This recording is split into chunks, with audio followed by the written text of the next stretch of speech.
ನಮಸ್ಕಾರ, ಪ್ರಜಾರಾಜ್ಯ ಕನ್ನಡ ನ್ಯೂಸ್ಗೆ ಸ್ವಾಗತ. ನಾಳೆ ಹೆರಿವತ್ತಂತೂ ಎಲ್ಲಾ ಪಂಚಾಂಶದ ಅವ್ರು ರಾಜೀನಾಮೆ ಕೊಡ್ಲಿ, ಅವ್ರ ಅಪ್ಪ ತಿನ್ನಲಿ ಮಾಡ್ತಾರೆ. ನನ್ನ ರಾಜೀನಾಮೆ ಮೊದಲು ನಮ್ಮಲ್ಲಿ ಹೆಂಗಾರ ಗೊತ್ತಿಲ್ಲ ಸರ್.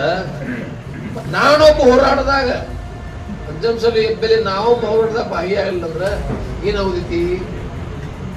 ನಾಳೆ ಹೆರಿವತ್ತಂತೂ ಎಲ್ಲಾ ಪಂಚಾಂಶದ ಅವ್ರು ರಾಜೀನಾಮೆ ಕೊಡ್ಲಿ, ಅವ್ರ ಅಪ್ಪ ತಿನ್ನಲಿ ಮಾಡ್ತಾರೆ.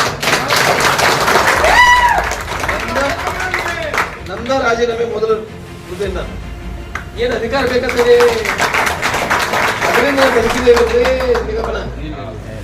MLA ಐದೇವತ್ತು ಬದುಕಿದೆವು.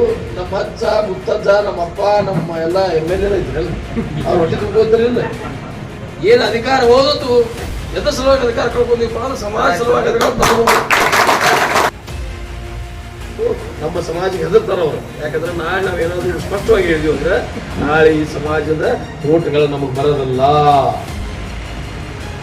ಇದಕ್ಕಾಗಿ ನಾವು ಏನೂ ಇಲ್ಲ, ನಾನು ಹೋರಾಟಗಳನ್ನ ಮಾಡ್ಕೊಂಡು ಬಂದಿದ್ದೀವಿ. ನಾವು ಹೆಚ್ಚಿಗೆ ಸಮಾಜದ ಕೆಲವು ಚಟುವಟಿಕೆಗಳಲ್ಲಿ ನಾನು ಭಾಗಿಯಾಗಿದ್ದೆ. ಬಿಕಾಸ್ ಆಫ್ ನನ್ನ ನೀವು ನಾನು ಹೆಲ್ತ್ ಹಂಗೆ ಇದ್ದಂತ. ಆದ್ರೂ ನಾವು ಸಮಾಜದ ಒಂದು ಋಣ ತೀರಿಸಬೇಕಾದಿದ್ದು. ನಾವು ಒಂದು ಸಮಾಜದಲ್ಲಿ ಹುಟ್ಟಿದ ನಾವು ಬೇರೆ ಸಮಾಜನ್ನ ಯಾವಾಗ ಹೇಳ್ತಾರೆ ಹಿರಿಯರ, ನಿನ್ನ ಸಮಾಜವನ್ನು ಪ್ರೀತಿಸು, ಬೇರೆ ಸಮಾಜವನ್ನು ಗೌರವಿಸು. ಬರೋದು KSRTC ಹೋದ್ರೆ ಹೋಯ್ತು. ಇವಾಗ ನಾವು ಅಂಜಂಜಲ್ಲಿ ಮಾತಾಡಲಿಲ್ಲ ಸರ್. ಇದು ಮೇನ್ ನಿಮಗೆ ಫ್ಯಾಕ್ಟ್ ಹೇಳ್ತೀನಿ. ನಾವೆಲ್ಲರೂ ಒಕ್ಕಟ್ಟಾಗಿ MLA ಆದ್ವಿ. ನಾವೆಲ್ಲರೂ ನಾಳೆ ಕೂಡ್ಲಿ ಎಲ್ಲರೂ ರಾಜೇಂದ್ರ ಬರೋದು ಸೇವನ್ ಮನೆ ಮುಂದೆ ಮುಗಿಲು ಯಾಕೆ ಕೊಡೋದಿಲ್ಲ?